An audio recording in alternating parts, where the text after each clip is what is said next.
Tiny Ghosts is a mixed media photography project that attempts to tell an entire story in only 2 sentences. Every week, a new one is available to read at tinyghosts.com. We went off to war to fight monsters. When we returned from war, we were monsters. I don't mind the thought of dying. I just could never stand the thought of being alone. He meticulously tried every station on the antique radio, day after day after day. But he never heard her voice again. I can't see anything else anymore. My eyes are filled with gods.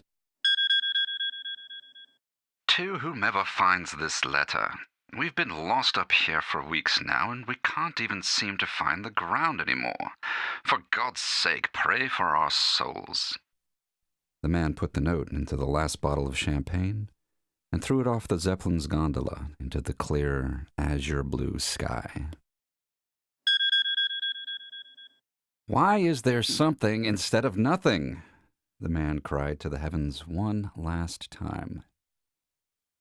Then he took a step, in hope of finding out. "I'm really sad that you're dead. Really, I am. The only good part is that now I can ride as fast as I like without having to wait for you to catch up.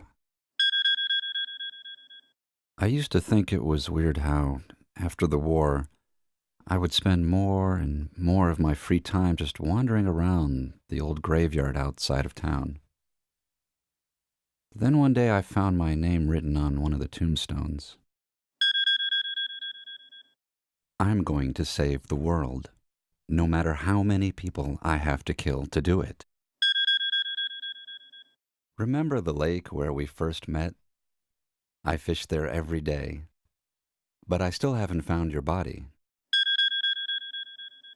As I reached for the ripcord, I remembered the old parachuting joke that it's not the fall that kills you, it's the landing. Although in my case, I'd probably have to say it was the crocodiles. I called the number on the old faded sign, and just like I hoped, it was answered by someone in 1935. "Hello, you're so lucky that you've been able to live your life without the knowledge of what is about to happen," I said. "Everything happens for a reason, you know. Well, everything except you, that is. Life is so much quieter since the war ended, and the strawberries are growing like weeds in the North Field. Still, sometimes I miss the cities."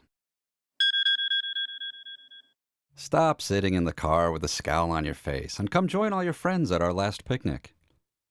After all, the scientists said on TV that the world isn't going to end until sometime tomorrow." After all these years, I still get goosebumps when I touch you. But now it's because you've grown so cold to me. Girls like me. A lot. You always hear talk about how great it would be if it rained pennies from heaven. But you know, they kind of hurt. How can you say it was wrong for me to have killed my parents? After all, they're the ones guilty of creating a monster. Before he left, she made him promise to come back no matter what happened. But when he finally did, he was cold and scary.